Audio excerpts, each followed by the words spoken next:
Hello बच्चों, कैसे हैं आप सभी। मुझे आशा है आप सभी अच्छे और प्रसन्न होंगे। चलिए आज अब पढ़ते हैं पाठ 16। चल चल बहना, करते हैं इस कविता की शुरुआत।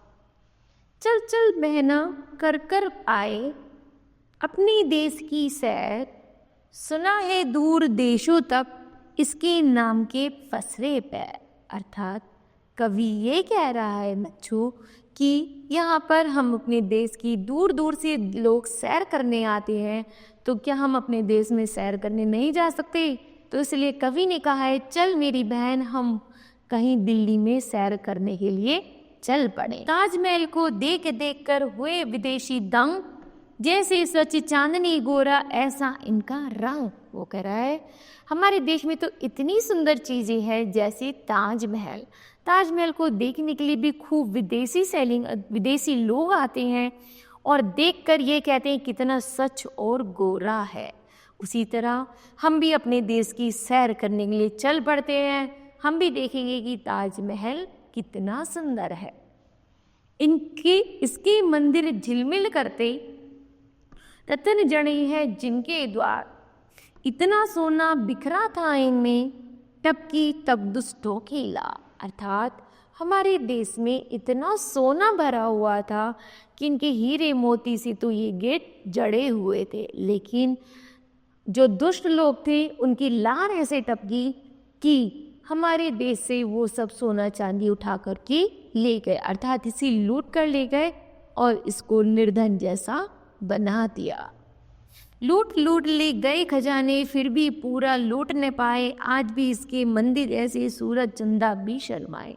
अर्थात वो लोग चाहे कितने हमारे देश से खजाने लूट कर क्यों ना ले गए हो, लेकिन आज भी हमारे देश में इतना खजाना है कि जैसे आज भी जो यहाँ के मंदिर हैं वो इतनी चकाचौंध से भरे हैं कि उन्हें देखकर सूरज चंद्रमा की चकाचौंध फीकी पड़ जाती है। लाल किला दिल्ली का हो या हो हरिद्वार की गंगा, एक से बढ़कर एक है सुंदर एक दूसरे से चंगा। अर्थात लाल किले दिल्ली में जो लाल किला है वो इतना सुंदर है, उसकी इतनी चौड़ी है जैसे इसकी हर दीवार पर गंगा बनी हो। एक से बढ़कर एक है और इसकी इमारतें क्या है, इतनी चौड़ी और इतनी विशाल है इसकी इमारत की उसे देखने में ऐसा भव्य महल जैसा ये दिखता है।